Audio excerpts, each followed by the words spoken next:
Je n'en veux à personne d'avoir voté contre moi. À mesure que le nombre de joueurs diminue, il y a forcément des alliances qui rentrent en conflit. Il a fallu que ça tombe sur moi, tant pis. Je pense que ces prochaines épreuves vont être bien plus intenses que les précédentes.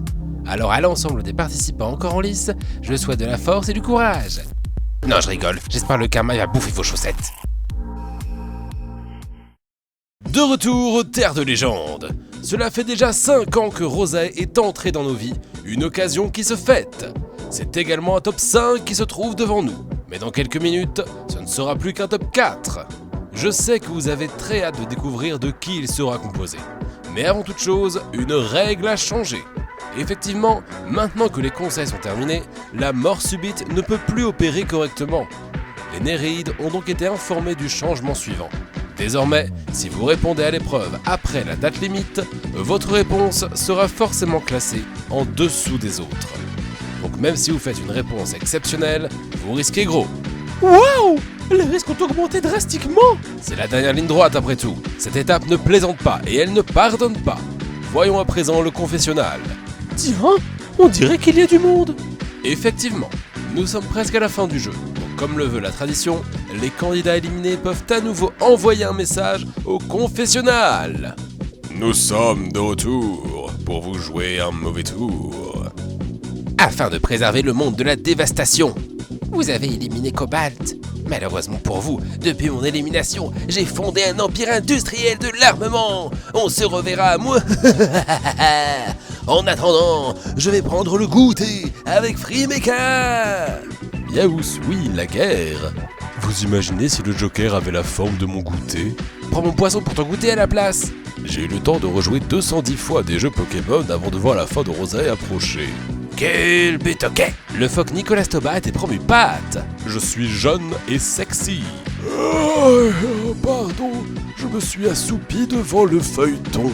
Qui donc a gagné le jeu? Lisez How Do We Relationships, c'est vraiment très bien. Sport, cirque nocoresque. Il est temps de s'intéresser à l'épreuve. Pour rappel, la dame de la prévention veut s'assurer que vous n'êtes pas rouillé depuis le temps.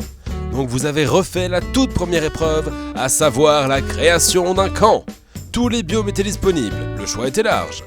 Shae s'est préparé en allant visiter les anciens camps. Il reste encore des vestiges de celui des Dryades, où il a pu trouver des affaires appartenant à d'anciens candidats, comme par exemple un béret de Eris, une serviette de plage de Eddie Deluxe, ou encore 3 graines d'arbres rapides mises au point par ornithorynque horticulteur. Souvenez-vous, ce sont les arbres qui ont sauvé les Dryades lors de la Canyon Rave Party. Il a eu moins de chance en allant au volcan et à la montagne, car ces 2 camps ont été entièrement remis à zéro. Il arrive cependant à trouver du savon gagné par les Kabyres et des boules de neige dans l'observatoire. Il veut vraiment récupérer des affaires appartenant aux 27 candidats, mais n'a ni le droit de quitter l'île, ni de contacter l'extérieur. Cependant, si quelqu'un d'autre contactait l'extérieur, ça contournerait cette règle. Il se munit donc d'un virus informatique qu'il glisse dans un mail envoyé à la production. Et malheureusement, quelqu'un l'a ouvert. Zer! Ce ne serait pas ton adresse mail personnelle? Rien ne prouve que c'est moi qui ai cliqué dessus. Quoi qu'il en soit, il a désormais accès au serveur de l'émission et peut regarder les documents confidentiels. Il prend notamment bonne note des informations concernant les candidats. Ensuite, il utilise mon adresse pour contacter un illustre personnage, Edaneling. Il ne se doute de rien et pense que c'est moi qui lui demande de récupérer des affaires appartenant aux éliminés et de les envoyer par la poste au camp des Néréides. Shae prévoit même un type de colis spécial pour éviter que quelqu'un d'autre ne l'ouvre. Edan se met alors au travail et commence à récolter ce qu'il trouve d'intéressant. Parmi ces éléments se trouve la machine à emmerder le temps de Lys, des ténèbres de Thunderfire et même Cobalt Junior lui-même en personne. Voilà qui ne va pas ravir tout le monde.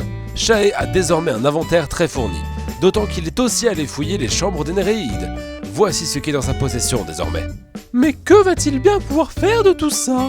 On ne va pas tarder à le découvrir. En dehors de lui, le seul autre à s'être préparé est Mikun, qui a découvert un curieux minerai en aplanissant les terres rocheuses. On l'appelle le Fargot. Oh! J'ignorais qu'il y en avait sur l'île Rose! Autrefois, ma baignoire était faite en Fargot. Nous aurons bientôt l'occasion de découvrir si qui que ce soit a réalisé des baignoires en Fargot dans son camp, car nous allons les passer en revue. C'est parti! Celui qui saute le plus aux yeux est celui de Mikun, qu'il est impossible de manquer. Installé dans les terres rocheuses, je vous présente le phare du gaming. réalisé entièrement en Fargot, à l'exception de la tête d'ours qui éclaire et tire des rayons laser, ainsi que du nœud papillon capable de supprimer Overwatch 2. Ça fait déjà beaucoup d'informations. Voici le texte de présentation qu'il m'a envoyé. Mais passons en revue l'essentiel. La porte est sécurisée par un quiz auquel seul Mikun peut répondre. Au rez-de-chaussée, on y trouve une forge et un atelier. Au premier étage se trouve une cuisine, une salle de loisirs et une chambre d'amis. Le deuxième étage contient une bibliothèque très remplie et une salle de gaming, ambiance arcade et popcorn sur la moquette. Le troisième étage est une réplique de sa chambre chez Nereid. Tout y est similaire, même l'imprimante 3D a été récupérée. Il y a cependant une pièce supplémentaire, à savoir la salle du trône, garantie anti-skibidi. Et enfin, la tête du phare peut faire office de point d'observation. Cette tête est faite en verre et en Fargot et permet de capter les ondes. Il y a plein d'autres détails que je n'ai pas mentionnés mais qui sont tout aussi fantastiques. Je vous invite à lire le texte en entier. J'aime particulièrement le fait qu'il y ait des extincteurs un peu partout. En cas d'incendie, tu seras préparé. Ça alors, on dirait qu'il y a un autre phare plus loin. Effectivement, ce phare appartient à Shae. Il a établi son camp sous l'océan et ce phare est le point d'entrée. J'ai hâte de découvrir ce qu'il a fait de toutes les affaires récoltées. Il les a exposées dans un musée. Désormais, chaque lune de Rosae est représentée. Il a même prévu un emplacement pour sa future couronne des roses. Il possède également un laboratoire pour étudier les plantes environnantes et réaliser des expériences avec un peu de ténèbres et de magie. Dans sa chambre, on peut observer un tableau de liège qu'il a utilisé pour enquêter sur les différentes alliances au fil du jeu. Tout est écrit en alphabet des huîtres pailletées. Mais aussi, voyez la porte mystérieuse qui se trouve dans sa chambre du grand Nereid. La pièce à laquelle elle menait a été déplacée et se trouve désormais quelque part dans ce camp sous-marin. Je vous laisse la trouver et découvrir ce qu'elle contient depuis tout ce temps, car le monde Minecraft est disponible au téléchargement. J'aime beaucoup certains détails, notamment le fait que les vitres sont teintées afin d'éviter la pollution lumineuse. Il est bon de noter que Shae n'a pas fait qu'exposer les graines d'orniortie qu'il a trouvées. Il en a également donné une à Soleil. Oh, s'en est-elle servie? Pas du tout. Il faut dire qu'elle n'avait pas besoin d'arbres là où elle allait, car son camp se trouve dans la clairière des rêves. Plutôt que de bâtir un seul bâtiment, le camp de Soleil consiste en un petit village forestier. Chaque membre du top 5, ou plutôt Conseil 5, possède une arène Pokémon faisant office de zone personnelle. Pour ça, elle a demandé à chaque membre de quel type il serait spécialiste. Ainsi, elle possède l'arène Plante, Mikun possède l'arène Fée, Shae l'arène Poison, et enfin Clotolf et Cirkno se partagent l'arène Vol. C'est un véritable camp pour tout le monde. Le village possède également un fleuriste et une cafétéria, une grande serre, un bureau des enquêtes pour élucider tous les mystères de l'île Rose, et enfin, le plus important, la Yuritech. Car, pour citer Soleil, le genre littéraire le plus populaire de l'île Rose est le Yuri. La clairière entière a été sollicitée pour ce camp de taille conséquente. Pour contraster, passons à un camp un peu plus modeste. Cirkno s'est installé dans les plaines. Cette petite maison est bourrée de références à l'aventure Rosae. Rien qu'à l'extérieur, la végétation rappelle les dryades, tandis que les fleurs rouges et bleues rappellent Kabirs et Oréades. Les fleurs jaunes des Néréides sont à l'entrée, pour indiquer que tout le monde est le bienvenu. On y retrouve également une boîte aux lettres pour le bureau de poste des Néréides, un télescope pour l'observatoire des Oréades, une piscine violette pour le Nether des Kabirs, et du sable de Dryade Plage. À l'intérieur, les références sont encore nombreuses, si bien qu'on pourrait facilement en louper quelques-unes. Sa chambre est une reproduction de la sienne dans le camp des Néréides, avec une modification tout de même, l'ordinateur super puissant. Depuis celui-ci, il peut vérifier ses différents systèmes d'alarme, que ce soit les caméras de surveillance, les incendies, les effondrements de terrain. En bref, on constate que Cirkno est toujours traumatisé de la défaite des Kabirs lors de la première épreuve pour manque de sécurité. La pièce à l'arrière est également un poste de contrôle, mais aussi une salle d'exposition de toutes ses prouesses personnelles et en tant que Kabir. On peut remarquer que jusque-là, chaque camp a une volonté d'inclure les autres membres, que ce soit en les invitant ou en leur faisant référence, parfois les deux. C'est formidable de rester aussi ouvertement soudés, avec autant d'entrain. Je tiens à remarquer que nous avons un grand nombre de premières fois sur cette épreuve. Première fois qu'on m'envoie un mail pour une épreuve. Première fois qu'on m'envoie un monde Minecraft pour une épreuve. Première fois qu'on utilise Tiled et les Sims pour une épreuve. Première fois qu'on est homophobe pour une épreuve. Ah non, ça on l'avait déjà fait. Alors, il nous reste un camp à voir, dis-moi. À quoi peut bien ressembler le camp de Clotolf? J'ignore où il se trouve. Tiens, c'est quoi ça? On dirait une page du journal de Clotolf. Je me demande ce qu'elle y raconte. Une drôle de sensation ces derniers jours. Après le conseil, chacun est parti de son côté pour faire son camp. Et je me suis retrouvé seul, quasiment pour la première fois depuis que la compétition a commencé il y a déjà si longtemps. Je ne sais pas si les autres se sont réunis, où ils se sont établis, mais je n'ai croisé personne depuis, et j'erre sur l'île Rose sans vraiment de but. Certes, les autres sont toujours là, ce n'est pas encore fini, mais le silence qui règne sur l'île est assourdissant. Et après tant de temps passé dans le brouhaha des voix des Kabyres puis des Néréides, ne plus entendre que le bruit des vagues et du vent qui souffle me donne le sentiment d'être la dernière lurne au monde. Au bout de quelques jours, alors que je m'étais égaré au fond des mines de savon, la réalité me revint d'un coup en plein visage. L'épreuve était éliminatoire, et si je ne faisais pas un camp, peu importe ma nostalgie et mes sentiments, l'aventure allait s'arrêter là. Il fallait que je fasse mon camp. Et ce lieu si important à mes yeux me semblait être l'endroit parfait. Je me mis donc immédiatement au travail. Cependant, une question me vint rapidement à l'esprit. À quoi pourrait bien servir un camp à ce stade de l'aventure ? Après celle-ci, il ne resterait que 2 épreuves, puis un conseil. Je n'avais pas besoin d'une nouvelle base pour si peu de temps, et je n'en avais aucune envie. Mais alors, que pourrais-je faire d'autre à la place ? Quelle sorte de camp pourrais-je établir sans signer sur le champ d'élimination ? Tandis que je réfléchissais à ces questions, je ramassais machinalement un morceau de débris du CGV des Dryades, et c'est là que l'idée me vint. Célébrer cette aventure et tous ces moments passés, en créant un lieu regroupant et préservant divers objets et reliques qui ont marqué l'histoire de Roseille depuis le début jusqu'à maintenant. Rien que dans cette mine, je récupérais des débris du CGV, un morceau d'obsidienne sur l'autre portail du Nether, puis je fis un rapide tour de l'île pour récupérer divers objets qui méritaient d'être exposés. Une Andrea désactivée, des tickets de métro qui restaient de la machine à tickets, une affiche pour l'Oréève qui était restée accrochée sur le tronc d'un arbre. Je fabriquais des écrans qui diffuseraient différentes vidéos. Kaby Rencontre, Crabonimous, le reportage sur les Oréades contre le manche-sable, toutes les danses de l'épreuve de danse. Et enfin, j'y laissais des emplacements libres afin que les autres candidats puissent, dans le futur, y mettre leurs propres objets. Ce n'est pas un camp, me dites-vous ? Effectivement, ce n'est pas un camp. Cela s'apparenterait plutôt à un musée. Un musée dont le but est de préserver les vestiges de cette aventure. On pourrait donc éventuellement l'appeler Clothol's Adventuring Museum for Preservation. Mais c'est un peu long, donc je propose qu'on abrège tout ça. Pour cette épreuve, j'ai créé le camp. Et si ça pose un problème à Zer, il peut aller se faire voir. Et j'espère qu'il n'ira jamais ces lignes. Quoi qu'il arrive, ce sentiment étrange de nostalgie de ces derniers jours risque encore de durer. Mais je compte bien profiter de mon temps sur l'île aussi longtemps que possible. Bon, par contre, j'ai un peu perdu la notion du temps qui passe, entre mon errance et ensuite mon travail sur le camp. Je sais pas quel jour on est, mais j'espère être encore dans les temps. C'était donc là qu'elle se trouvait.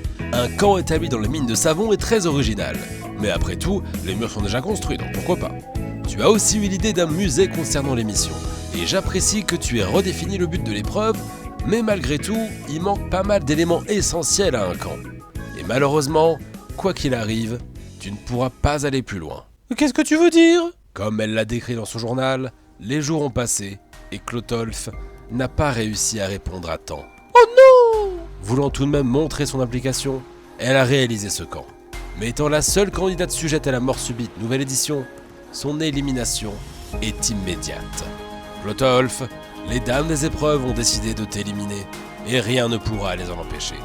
Tu avais le record de victoires individuelles. Et étant donné que tu faisais partie des Kabyres, tu partageais aussi le record de victoires en équipe. Assurément, tu as marqué cette saison, qui était pourtant ta toute première expérience de ce genre.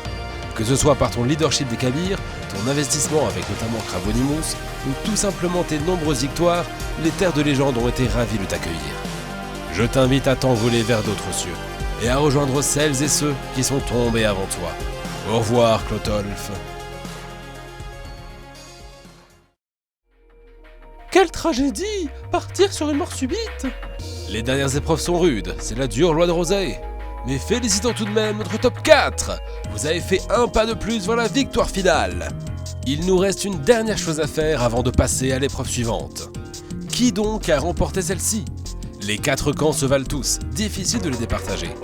Certains d'entre eux ne semblent pas correspondre à tous les critères.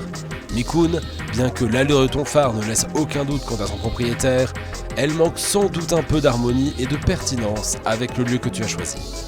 Siarkno, je passerai volontiers quelques week-ends dans cette maison de vacances, mais elle n'en reste pas moins quelconque comparée aux autres propositions. Tout va donc se jouer entre Soleil et Shay. Vos camps sont impressionnants, mais il y a quand même de quoi les départager. Soleil, le plus grand défaut de ton camp est qu'il reste malgré tout assez impersonnel. Il n'aurait pas été malvenu que ton arène soit plus imposante que les autres. Après tout, c'est ton camp avant toute chose.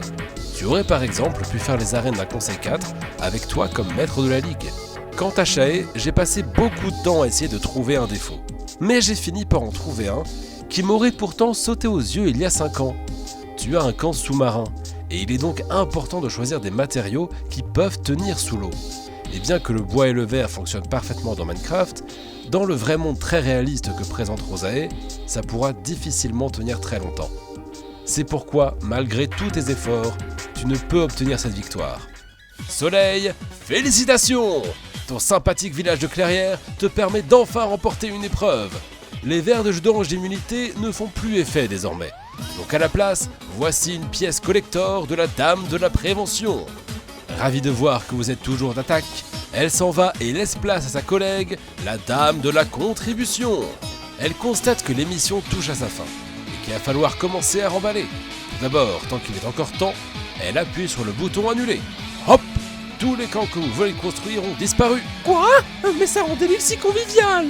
Hélas, ce n'était que le temps d'une épreuve. Les Néréides vont devoir retourner dans leur camp commun pour les quelques instants qu'il reste. Toutes les affaires venues d'ailleurs sont retournées d'où elles venaient, c'est comme si rien ne s'était passé. C'est dommage pour tant d'efforts. Dis-toi que même le camp des Néréides disparaîtra un jour. Et on commence d'ailleurs déjà à ranger quelques affaires. Vous allez bien aider la Dame de la Contribution en contribuant à son rangement.